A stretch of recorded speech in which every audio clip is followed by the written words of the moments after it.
A helping hand. President Donald Trump announces an initiative to help prevent suicide among military veterans. We're at the White House. Police reform. Democrats and Republicans hash out their proposals. We examine what's in them and what comes next. Spreading the gospel. How an order founded by St. Vincent de Paul is continuing its missionary work amid the coronavirus pandemic. And the power of prayer. Pope Francis has advice on what we should do when we become angry with others. On EWTN News Nightly for Wednesday, June 17th, 2020.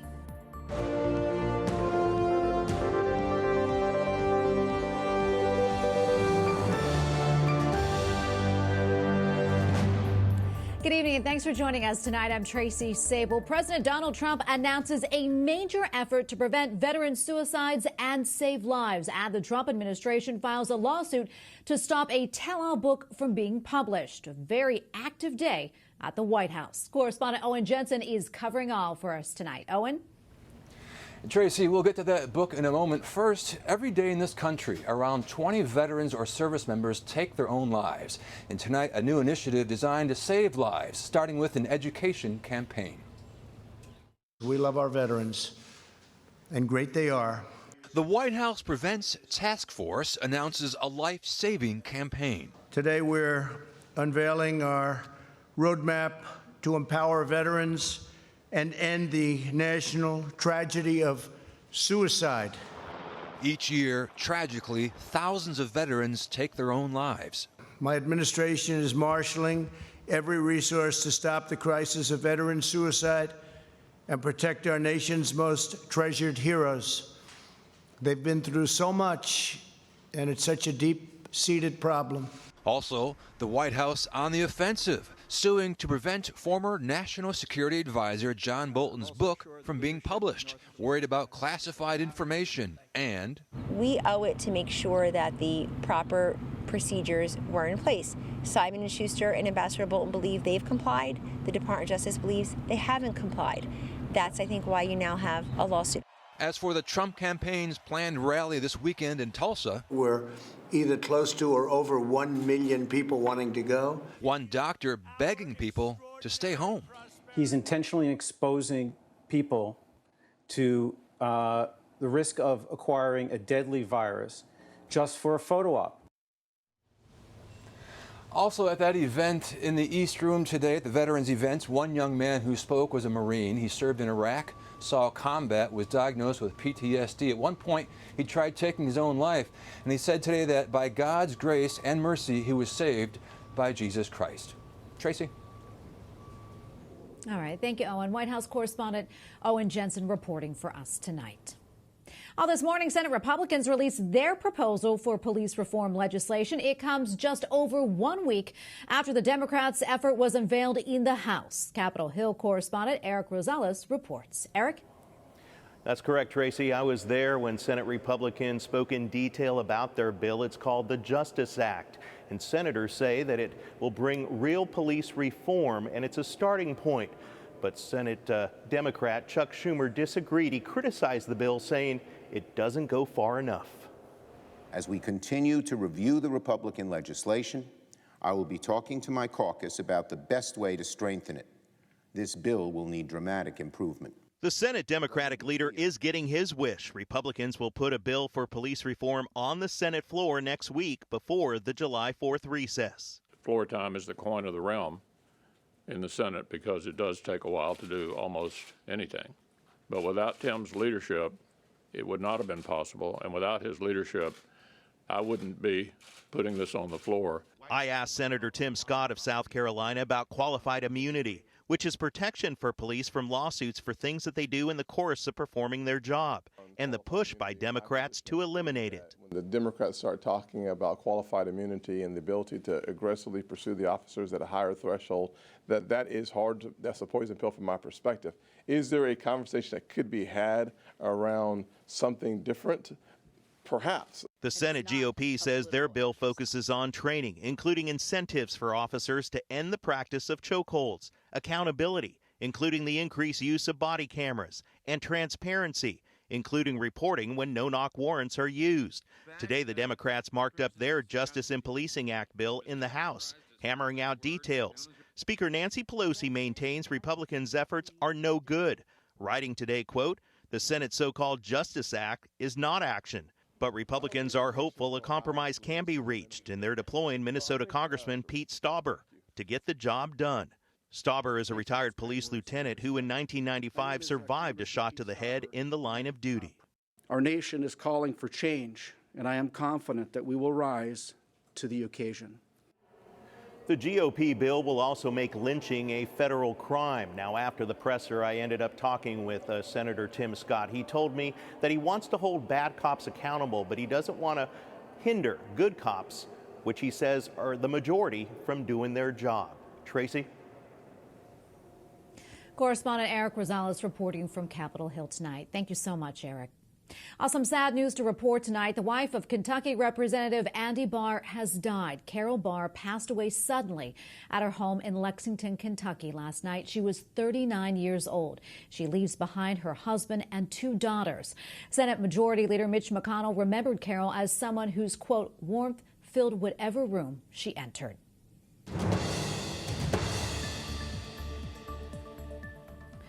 Today, the United States begins imposing new sanctions on Syria for human rights abuses, but the United Nations warns that 80% of Syrians are already living in poverty.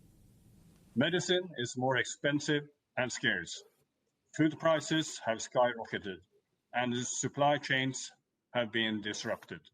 Our aim is to deprive the Assad regime of the revenue and the support it has used to commit the large-scale atrocities. Shop owners in Damascus say the new sanctions will hurt poor people. Syria devalued its currency by 44% right before today's new sanctions by the United States went into effect. Turkey is launching an offensive against Kurds in northern Iraq. Helicopters airlifted Turkish commandos about 9 miles into Iraq after pounding the area with artillery. Turkey considers the Kurdistan Workers' Party, also known as PKK, as a terrorist group which maintains bases in northern Iraq. China is demanding India punish the troops behind deadly clashes on their disputed border. Meanwhile, India's prime minister paid respects to the 20 Indian soldiers that were killed yesterday. Om Shanti Shanti Shanti. Prime Minister Modi says India has always cooperated with China, but India will respond if provoked. It is the first deadly confrontation on the disputed border since 1975.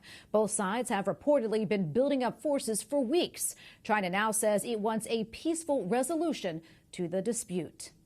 North Korea is threatening to rebuild guard posts along the border with South Korea and resume military exercises.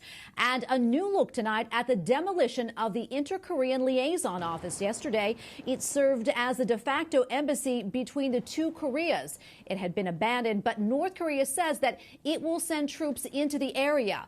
The move nullifies deals with South Korea meant to reduce tensions. Catholics in Bangladesh are praying for Archbishop Moses Costa as he was rushed to a hospital in Dhaka by helicopter last Saturday, where he tested positive for COVID-19. It is the first known case among Bangladesh's senior Catholic clergy.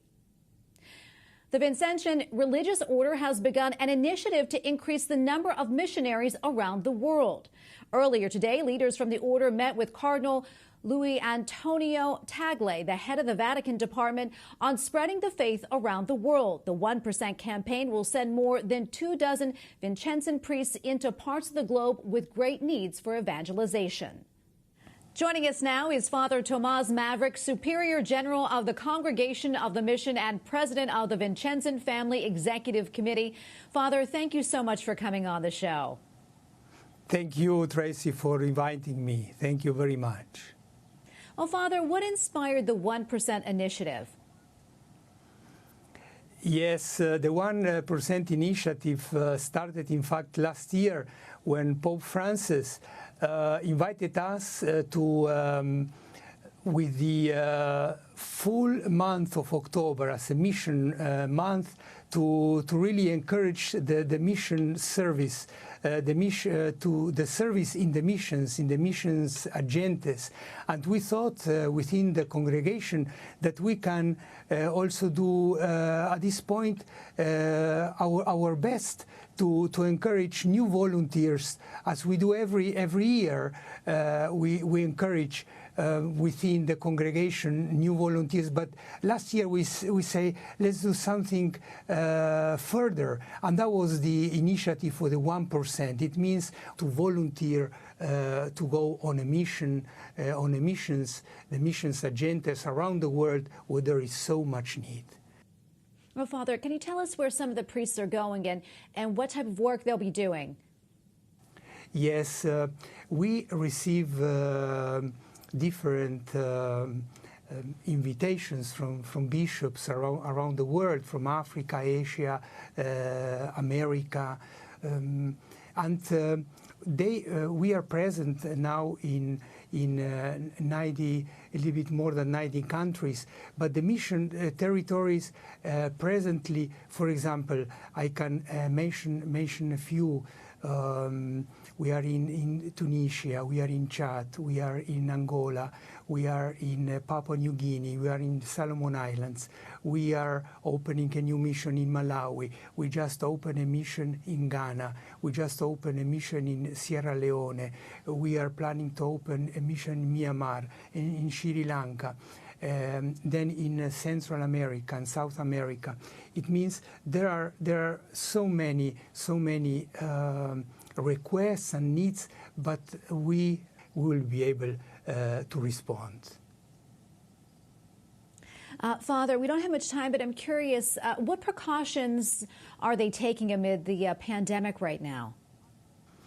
They, in fact, they take the precautions that all the governments or each government individually where they are in the country that they are and serve, they do take. But as what Cardinal Tagle said this morning, the Holy Spirit blocked, in fact, opened so many new doors. The pandemic blocked us in many ways. Also thinking in the territory of evangelization, but he said what a creative kind of movement opened, what creativity came out of the people, of the missionaries, talking concretely of the missionaries. And that's what they are doing now. In fact, they are trying to use, where there is possible, the media, the social media. They are trying to connect with the people in other ways that it was before, by thinking of just meeting in large numbers. That's the way which is what St. Vincent de Paul said. We need to be inventive to the infinity, and I think that's an invitation for us at this moment in a special way. Oh, Father, thank you so much for joining us today. Thank you for what you do. Father Tomas Maverick, Superior General of the Congregation of the Mission and President of the Vincenzan Family Executive Committee. Thank you again, Father. Thank you very much. Coming up, an update on the fight against the coronavirus pandemic.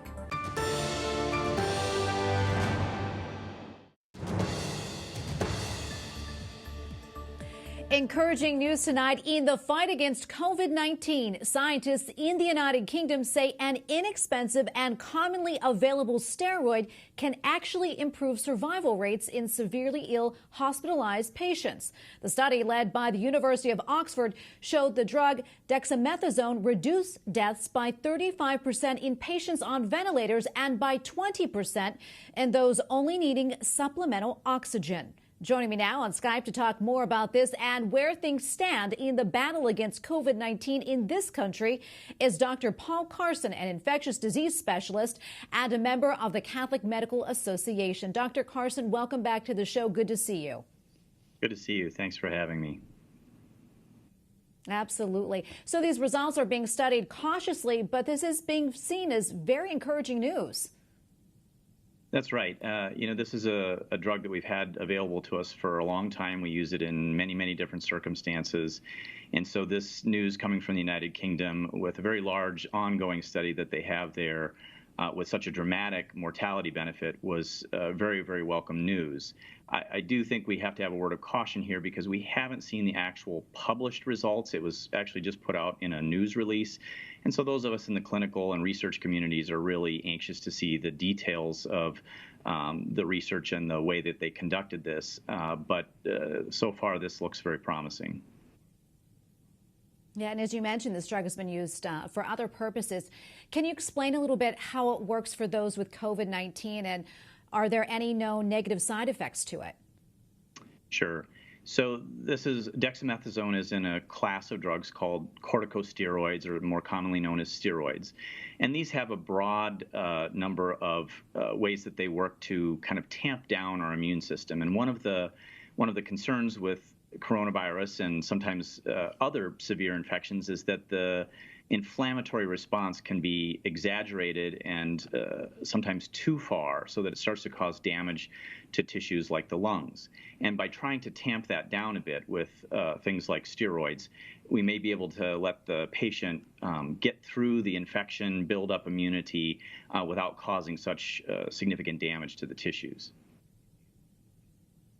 I know earlier this week the Food and Drug Administration withdrew its emergency use authorization for hydroxychloroquine and chloroquine, which were previously touted as treatments for COVID-19. Do you know where things stand right now in terms of other treatments for the disease? Sure. So one of the other treatments that we are gaining greater and greater access to is a drug called remdesivir, made by a company called Gilead. That drug has antiviral properties that in early results from an ongoing trial suggested that people recovered more quickly, even with severe illness, when they got remdesivir compared to a control group. We're still waiting the final results of that trial, which should wrap up in the next, I think, few months, to see if it actually has more significant benefit, like a mortality benefit. But that also is a promising drug that has now been released in limited supplies to most states. Quickly, I want to ask you, I know we're starting to see an increase in number of cases right now across the U.S. as restrictions are being lifted. What do you think needs to be done to help curb the spread of COVID-19 right now? Right. So, I think we're all very anxious to try and get back to some semblance of life as we knew it before, with, a more sense of normality. But I think it's incumbent on us, even with a lot of our states opening up businesses and churches and more activities, that we should still take that individual responsibility to try and practice some degree of social distancing, good hand hygiene. One of the things that I see sometimes politicized is masking, and we should recognize that by my wearing a mask, what I'm saying is I realize that I might be asymptomatically carrying this virus, and I want to protect you by trying to block any of the large or medium-sized respiratory droplets that may emit that virus. So going indoors to like church, to the grocery store, to shopping, I think wearing a mask, again, doing good hand hygiene and keeping some semblance of distance until we get hopefully to a place where we have a vaccine is still very, very prudent. Well, Dr. Carson, thank you so much for your time. Dr. Paul Carson, infectious disease specialist and a member of the Catholic Medical Association. Thanks so much for your time. Pleasure to be with you. Thank you. The U.S. Supreme Court granted a last-minute reprieve to a Texas inmate scheduled to be executed last night. Ruben Gutierrez, who was convicted of murder, says his religious rights were being violated. Under current Texas policy, a priest would not be able to accompany Gutierrez, who is a Catholic, to the death chamber. Correspondent Mark Irons reports. Ruben Gutierrez was scheduled to die last night, but his execution was stayed approximately 1 hour before it was set to begin.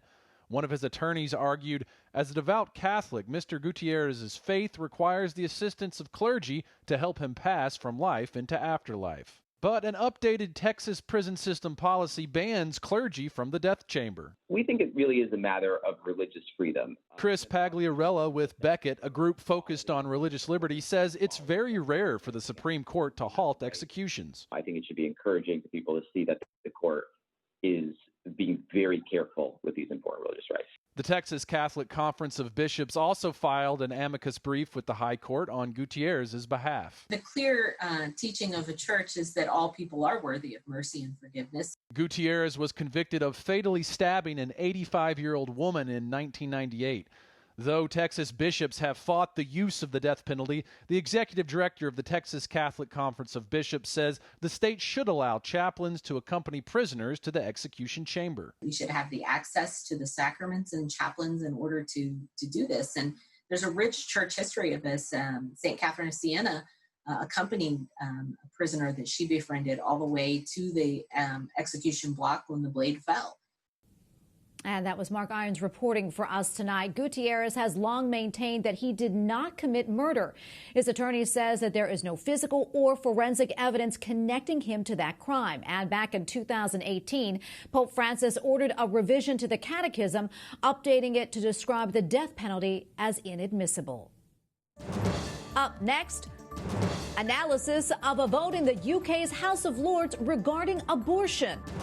And Pope Francis says the saints are a bridge between God and the faithful. We'll explain.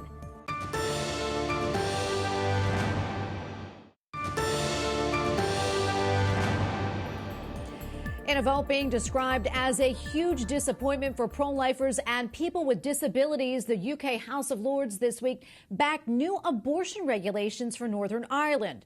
Earlier this month, the Northern Ireland Assembly rejected the imposition of abortion legislation by Westminster. Joining me now on Skype to talk more about this is Kevin Turley, UK correspondent for EWTN's National Catholic Register. Kevin, welcome back to the show. Good to have you on again. Good evening, Tracy. Well, adding to Northern Ireland's Assembly's rejection of these abortion regulations, recent polling shows that the people of Northern Ireland are against them. That said, why do you think Monday's vote passed by such an overwhelming majority, and where's the disconnect?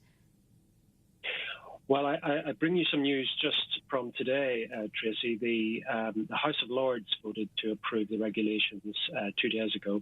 But tonight, the lower chamber, the actual elected MPs at Westminster, have voted 253 to 136 in favour of approving these UK regulations to be imposed upon Northern Ireland. There's a number of issues here. The first is, if I can take your listeners back a little bit to the referendum in Southern Ireland, the Republic of Ireland, in May 2018. That was an overwhelming approval for decriminalisation of abortion in the southern part of Ireland. The only part of the British Isles, then, effectively, that had a pro-life culture was Northern Ireland, and it came under increasing pressure, especially from Westminster. In July 2019, when the local assembly, the local devolved assembly in Belfast, wasn't sitting, it was suspended at the time, regulations and legislation were passed by the Westminster government, lobbies in Westminster to push through a very extreme decriminalisation of abortion on the people of Northern Ireland. Repeatedly in the local assembly and in election after election, the majority of elected representatives from Northern Ireland have been pro-life. So this flew in the face of all of the sort of elected representatives' wishes, but also the wishes of the people in Northern Ireland. Just this month, there was a poll taken of people in Northern Ireland, which showed 79% of the people there were totally opposed to this liberal abortion regime being forced upon them. Kevin, what do you think happens next? Well, that's a very good question, Tracy. I mean, the problem is that there is a pro-life issue here, but there's also a constitutional issue. And it's really that the issue of abortion is a devolved issue. Therefore, it should be legislated for by the devolved assembly in Belfast for the people of Northern Ireland. It appears, however, that the Westminster government is overriding that and legislating for abortion for the people of Northern Ireland.